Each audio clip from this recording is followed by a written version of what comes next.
स्वागत है दोस्तों। आज के मुख्य समाचार में आज देश और दुनिया से कई अहम और बड़ी खबर आ रही है। बात करेंगे हर खबर पर विस्तार से। कर्नाटक चुनाव में कैसा रहेगा कांग्रेस का हाल, शरद पवार ने की भविष्यवाणी। इसी के साथ अगली बड़ी खबर में आपको बताएंगे। संजय राउत का बड़ा दावा, बोले 2024 के बाद देश में सत्ता परिवर्तन होगा, भाजपा के हिंदुत्व को बताया फर्जी। एक और बड़ी अपडेट, कर्नाटक में बीजेपी के लिए सत्ता बचा पाना आसान नहीं, आधे दर्जन मंत्रियों ने चुनाव लड़ने से किया इनकार। वहीं अगली बड़ी खबर में आपको बताएंगे, सूफी विचारधारा की दरगाहों से जुड़ेगी बीजेपी, पीएम भी हो सकते हैं शामिल। एक और बड़ी अपडेट, एमयू छात्रों का प्रदर्शन, नीतीश के खिलाफ नारेबाजी, बिहार शरीफ में हुई घटना में मुआवजा देने की मांग। तो चलिए देख लेते आज की पहली बड़ी खबर। कर्नाटक चुनाव में कैसा रहेगा कांग्रेस का हाल, शरद पवार ने की भविष्यवाणी। दरअसल दोस्तों, कर्नाटक विधानसभा चुनाव होने में लगभग एक महीने का समय बचा है।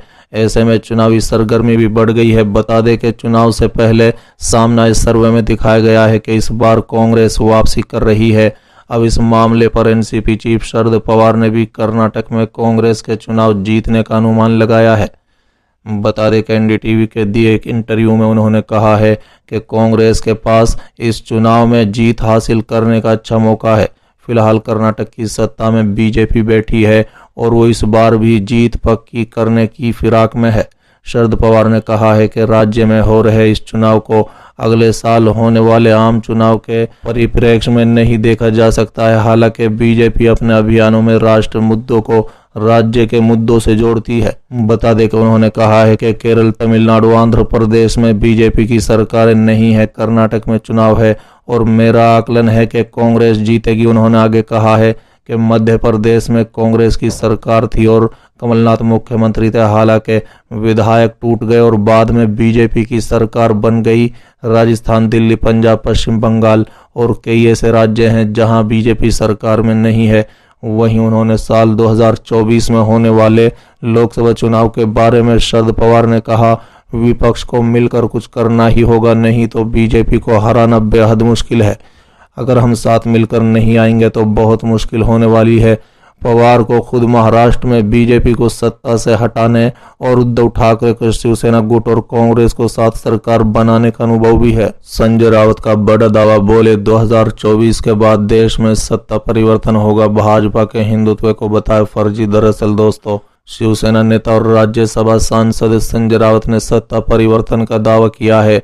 बता दें कि शुक्रवार को उन्होंने कहा है कि 2024 के लोकसभा के बाद पश्चिम बंगाल, महाराष्ट्र, कर्नाटक, बिहार और आंध्र प्रदेश के विधानसभा चुनाव देश का भाग्य तय करेंगे, जिससे सत्ता परिवर्तन होगा। चीन की घुसपैठ पर केंद्र सरकार की चुप्पी पर भी रावत ने हमला बोला। बता दें कि कार्यक्रम के दौरान संजय राउत ने कहा है कि मैं विश्वास के साथ कह सकता हूं कि 2024 के बाद देश में निश्चित रूप से सत्ता परिवर्तन होगा। उन्होंने कहा है कि भाजपा अपनी ताकत हिंदू मुस्लिम दंगे को भड़काने और चुनावी लाभ के लिए भारत और पाकिस्तान के बीच तनाव का माहौल बनाने में लगाई है।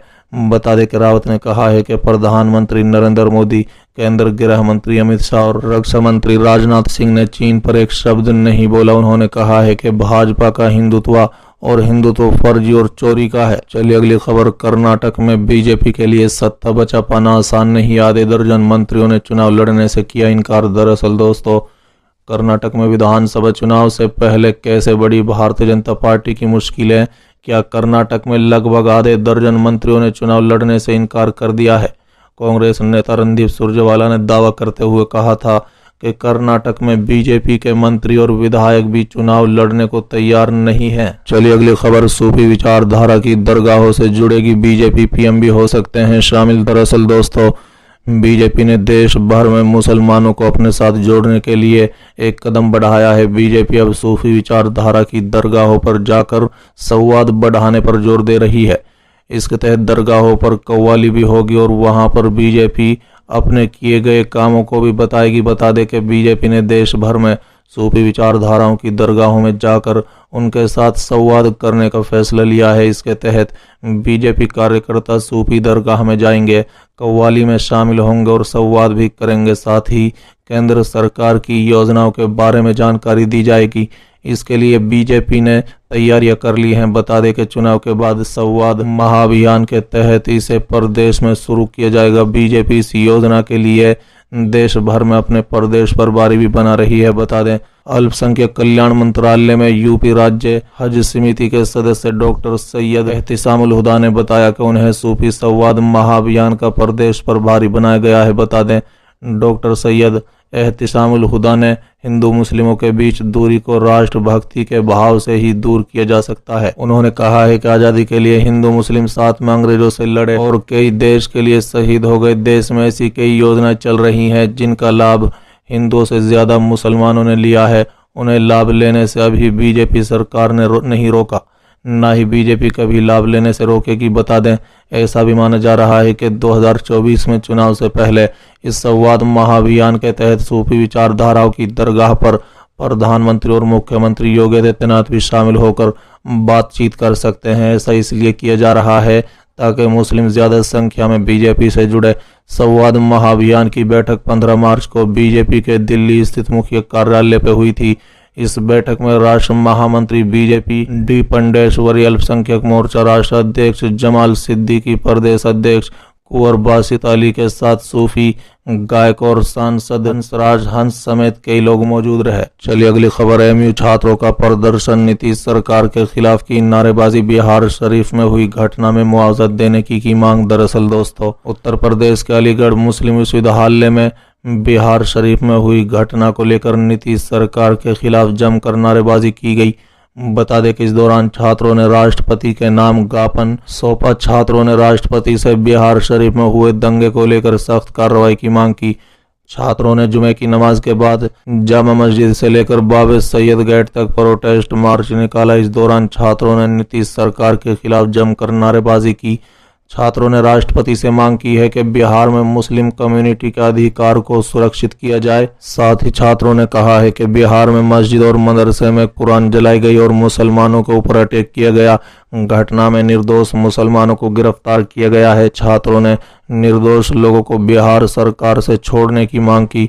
इसके साथ ही घटना में जिनके परिवारों को नुकसान उठाना पड़ा है उनको मुआवजा दिए जाने की मांग की है। वहीं जिन मस्जिद और दरगाह को नुकसान पहुंचाया गया है, बिहार सरकार उसका पुनर्निर्माण करे। बता दें, छात्र मोहम्मद जमशेद ने बताया कि बिहार सरकार ने लोकतंत्र की धज्जियां उड़ा दी। हिंदू मुस्लिम को बुनियाद बनाकर नेता दंगे कराते हैं, लेकिन हमारे चमन में हिंदू भाई रोजा इफ्तार में भाग लेकर सौहार्द कायम करते हैं। छात्र नेता आरिफ त्यागी ने बताया कि बिहार शरीफ में हुई घटना की निंदा करते हैं।